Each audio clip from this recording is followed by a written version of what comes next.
Primeiro fato, o tempo no espaço flui de maneira diferente. E isso não é uma metáfora, mas uma tediosa necessidade de engenharia. Sem as correções de Einstein, os satélites de navegação se transformariam em esferas inúteis com painéis solares. Em órbita, dois efeitos entram em jogo imediatamente. Pela teoria especial da relatividade, relógios que se movem rapidamente batem mais devagar. O satélite viaja a vários quilômetros por segundo e atrasa um pouco. Pela teoria geral da relatividade, a gravidade mais fraca desamarra o tempo. Em altitude, ele passa mais rápido do que embaixo, no poço gravitacional da Terra. Esses dois fluxos, que divergem da lógica cotidiana, somam-se a um resultado estranho. Relógios atômicos orbitais adiantam cerca de dezenas de microsegundos por dia, estimados em cerca de 38 microsegundos. Embora pareça uma quantidade minúscula, é suficiente para que o erro na determinação da posição cresça a cada hora e acumule quilômetros em um dia. Por isso, ainda na Terra, uma correção de frequência é embutida no corpo dos satélites, e o software considera constantemente a velocidade, a altitude, a deformação do geóide terrestre e até a influência das marés. Em 1971, o experimento Rayleigh-Keating com voos aéreos e relógios atômicos confirmou que mover relógios por diferentes trajetórias altera o tempo acumulado. Hoje, esse paradoxo vive no seu smartphone. O mapa traça a rota porque os clusters orbitais e as estações terrestres sincronizam continuamente o agora para diferentes pontos do espaço. Na Estação Espacial Internacional, os relógios também viajam de forma diferente. Um cosmonauta que retorna após uma longa missão se torna frações de segundo mais jovem que seus contemporâneos terrestres. O espaço literalmente estica e comprime o tempo, e a humanidade aprendeu a levá-lo em conta em tabelas de frequência e linhas de código. Segundo fato, a maior parte do universo é invisível e intangível. A matéria comum, estrelas, planetas, nuvens de gás, corpos e instrumentos, constitui apenas uma pequena fração do balanço cósmico, estimada atualmente em cerca de 5%. O restante é dividido por duas sombras, matéria escura e energia escura. A primeira é evidenciada por efeitos gravitacionais. As galáxias giram mais rápido do que a massa visível sozinha permitiria, e sem um esqueleto invisível, seus discos deveriam se desintegrar. Aglomerados de galáxias distorcem a luz de fontes distantes, criando arcos e espelhos curvos nas imagens dos telescópios. Isso é o lenteamento gravitacional, funcionando como um raio-x cósmico para a matéria invisível. O conhecido aglomerado colisional Bala mostra que a matéria escura atravessa as nuvens opostas quase sem colisões, deixando o gás quente para trás e o centro de massa adiante. A energia escura é ainda mais misteriosa. Segundo observações de supernovas tipo Ia e do fundo cósmico de micro-ondas, a expansão do universo não apenas continua, mas se acelera, como se o espaço fosse permeado por uma pressão uniforme de antigravidade. Os números flutuam de uma análise para outra, mas a ordem é esta. Aproximadamente um quarto do conteúdo cósmico é matéria escura e cerca de 2/3 é energia escura. Nenhuma nem outra foram detectadas em um tubo de ensaio. Detectores de busca em laboratórios subterrâneos registram apenas indícios raríssimos. No entanto, são esses componentes invisíveis que modelam a espuma cósmica, de filamentos e vazios em escalas de centenas de milhões de anos-luz, e determinam o destino de tudo, desde a forma das galáxias até o futuro distante, no qual a aceleração provavelmente continuará. Terceiro fato. A fotografia mais antiga do universo não é uma imagem em luz visível, mas um sussurro uniforme e quase idêntico em todas as direções de micro-ondas com uma temperatura de aproximadamente 2,7 Kelvin, a radiação cósmica de fundo em micro-ondas. Ela nasceu quando o jovem cosmos esfriou até o ponto em que elétrons e prótons puderam se ligar para formar hidrogênio neutro. Isso ocorreu cerca de 380 mil anos após o Big Bang. Antes disso, o plasma era opaco e a luz se espalhava constantemente. Então, o universo se tornou transparente e os fótons viajaram livremente pelo espaço, muitos dos quais chegaram aos nossos detectores hoje. A história da descoberta é quase trivial. Em 1965, Arnold Penzias e Robert Wilson estavam caçando um misterioso ruído de rádio, verificando equipamentos, limpando a antena de excrementos de pombos e o ruído não desaparecia, porque era todo o universo falando em nosso ouvido. Mais tarde, os satélites COBE, WAMP e Planck expandiram esse fundo em um mapa das mais leves inhomogeneidades, flutuações de décimos de milésimo de grau, como rugas amassadas em uma cobertura lisa. Nessas rugas está a acústica do plasma inicial, as harmônicas das oscilações, a partir das quais a curvatura do espaço, quase plana, e as proporções de matéria, matéria comum, matéria escura, energia escura e uma idade de cerca de 13,8 bilhões de anos foram reconstruídas. A polarização do fundo indica quando as primeiras estrelas ionizaram novamente o gás, e o lenteamento gravitacional amassa o padrão, revelando a distribuição de massa ao longo do caminho. Os cientistas continuam a caça às primordiais ondas B, a impressão digital das ondas gravitacionais da era da inflação. Ainda não há provas conclusivas, mas a própria possibilidade de ouvir o eco dos primeiros momentos torna esse ruído de micro-ondas opaco uma das coisas mais informativas já medidas pelo homem. Fato 4. Estrelas de nêutrons são os remanescentes de estrelas massivas que explodiram, cujo núcleo colapsou em uma esfera com cerca de 20 km de diâmetro, mas com uma massa de aproximadamente 1,5 sóis. A densidade ali é próxima da nuclear. Uma colher de chá de tal substância pesaria na Terra cerca de 1 bilhão de toneladas. Na superfície, a gravidade é centenas de bilhões de vezes mais forte que a terrestre. Um passo se transformaria em um impacto instantâneo contra a crosta e as montanhas mal crescem alguns milímetros. Os campos magnéticos de algumas estrelas de nêutrons, os magnetares, atingem, segundo estimativas, 10 a 10, 10 a 11 teslas, tanto que as ligações químicas e as órbitas dos elétrons em tais condições se comportam de maneira diferente, e os terremotos estelares na crosta geram explosões de raios gama, perceptíveis a meio caminho da galáxia. Sua rotação é outro recorde. Existem pulsares de milissegundos que realizam centenas de revoluções por segundo.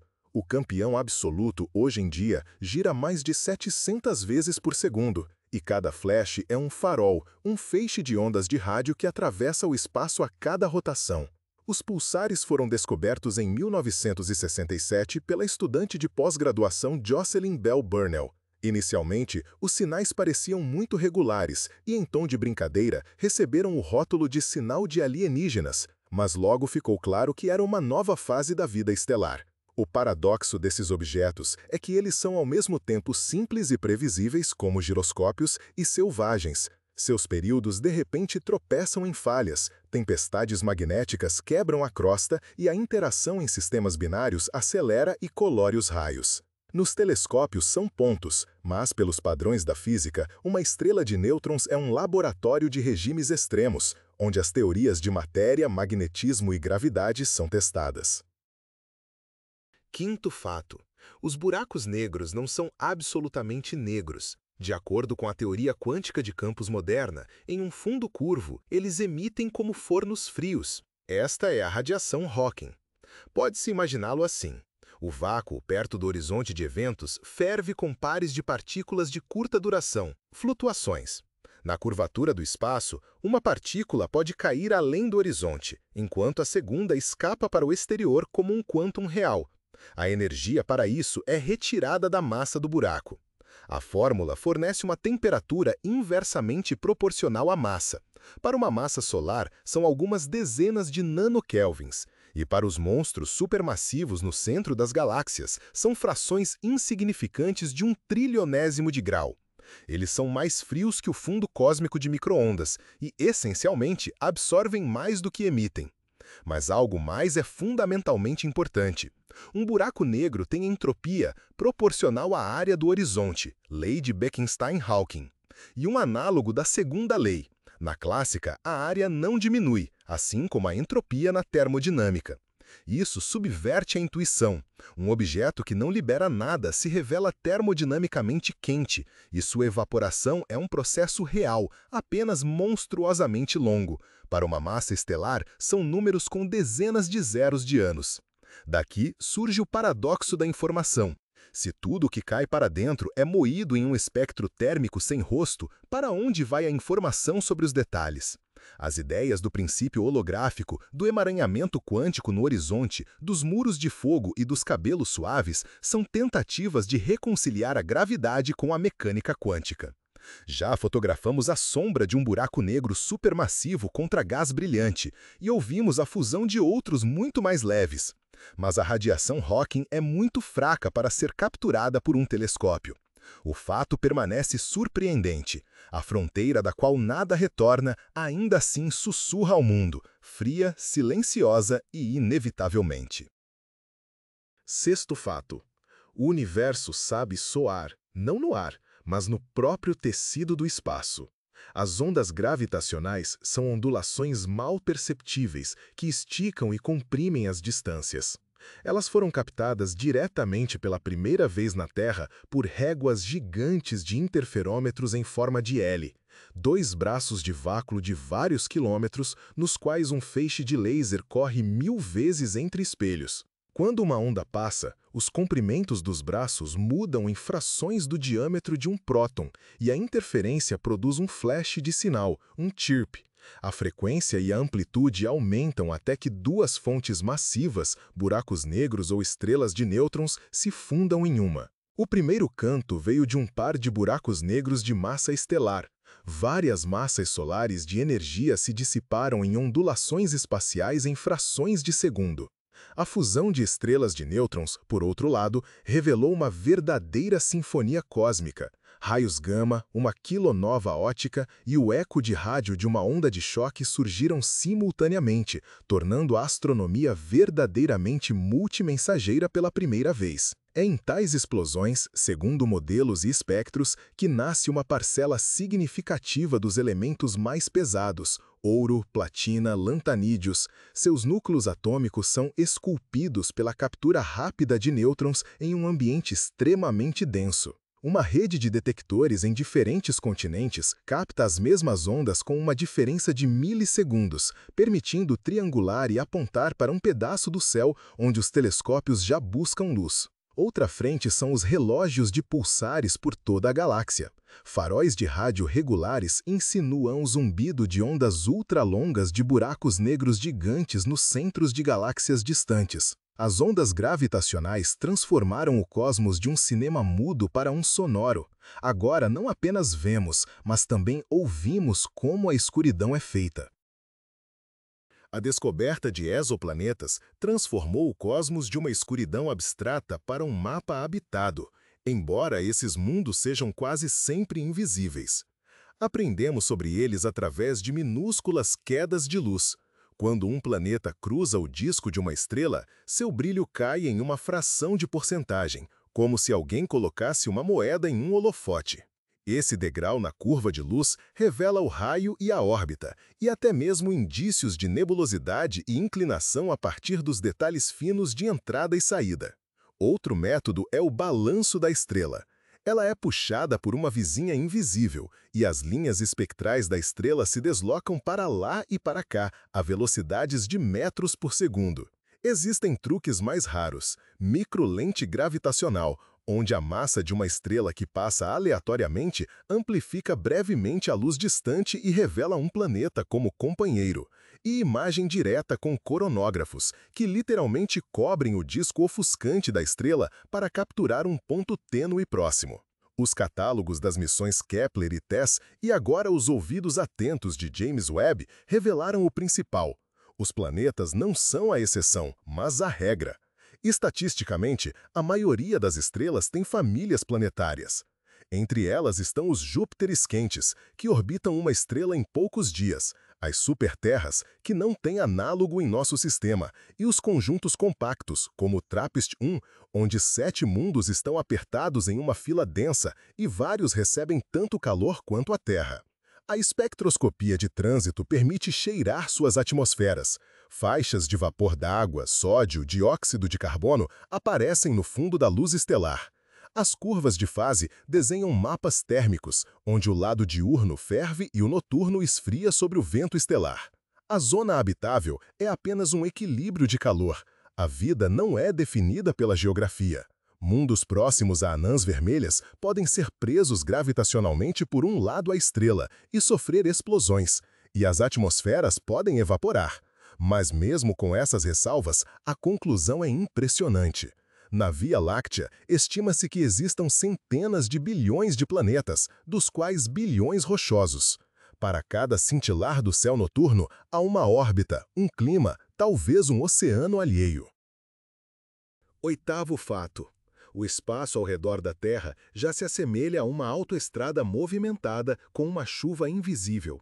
Fragmentos de tinta milimétricos, parafusos, pedaços de aparelhos antigos e estágios voam a uma velocidade 10 vezes superior à de uma bala.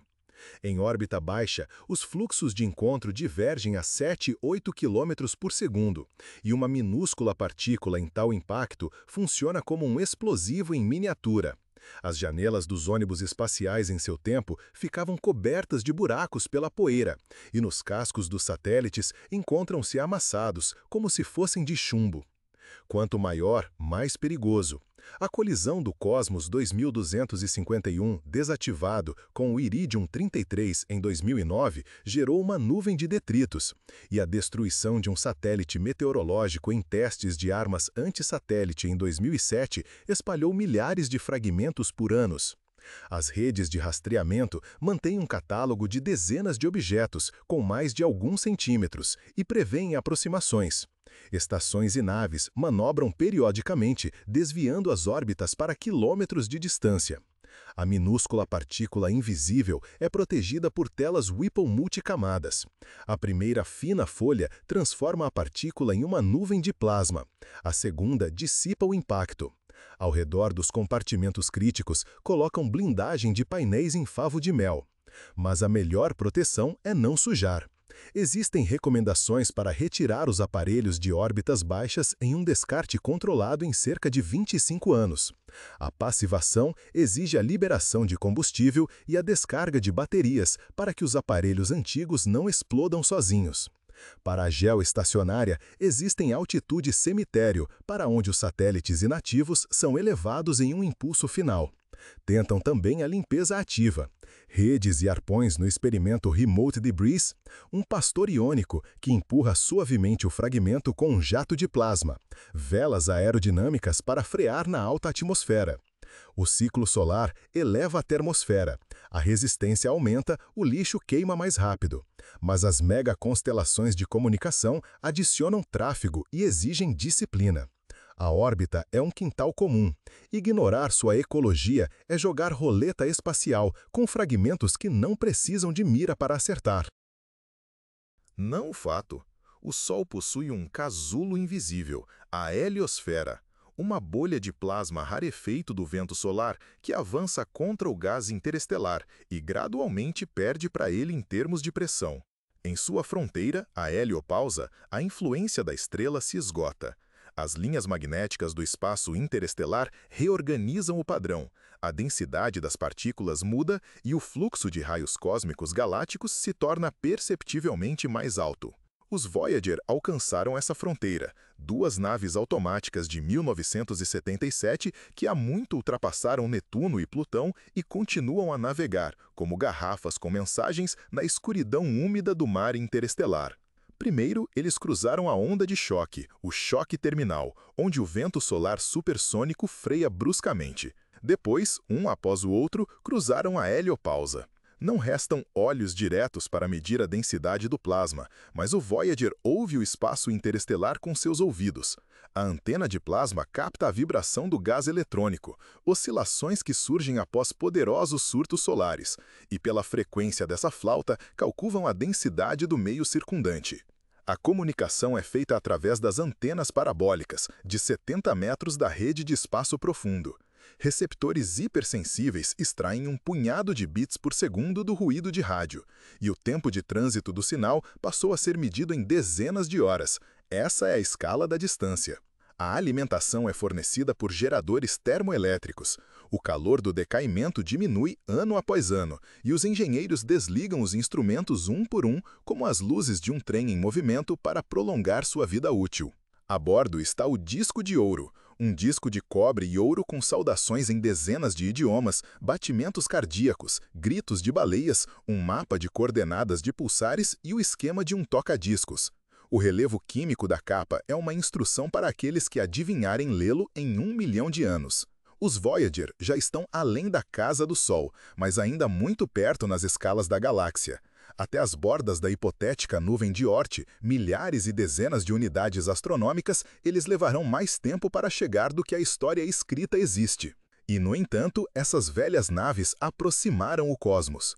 Em 1990, uma delas olhou para trás, para a Terra, e tirou uma foto do ponto azul pálido, um grão de poeira em um raio de sol.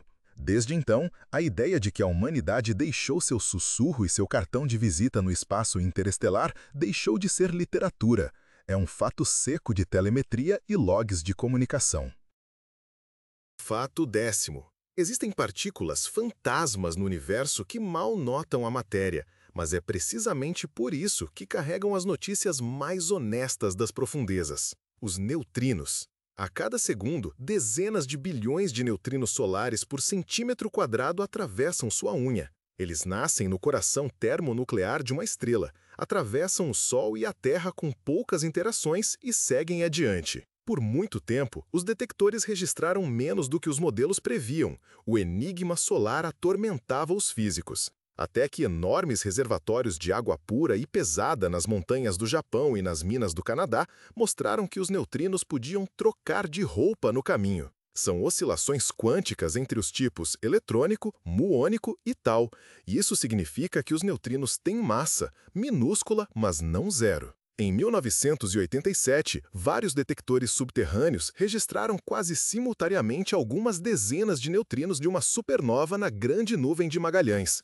O sinal chegou horas antes da luz porque os neutrinos escaparam do núcleo em colapso antes que a onda de choque perfurasse as camadas estelares. Hoje, capturamos viajantes muito mais energéticos. O observatório IceCube está enterrado em 1 quilômetro cúbico de gelo antártico, onde milhares de fotomultiplicadores escutam breves flashes azuis, rastros de partículas relativísticas nascidas quando o neutrino finalmente colidiu com uma molécula de gelo. Alguns desses eventos nos conectam a núcleos galácticos ativos e blazares, motores distantes onde buracos negros supermassivos aceleram jatos de partículas cósmicas quase à velocidade da luz. Uma vez, um neutrino de alta energia e explosões de raios gama apontaram para a mesma fonte agressiva. A astronomia de neutrinos torna o cosmos transparente onde os fótons são proibidos, através da poeira, através das espessuras estelares de épocas em que a matéria é opaca à luz. Em conjunto com ondas gravitacionais e espectros eletromagnéticos, ela transforma a observação do universo em uma investigação tridimensional.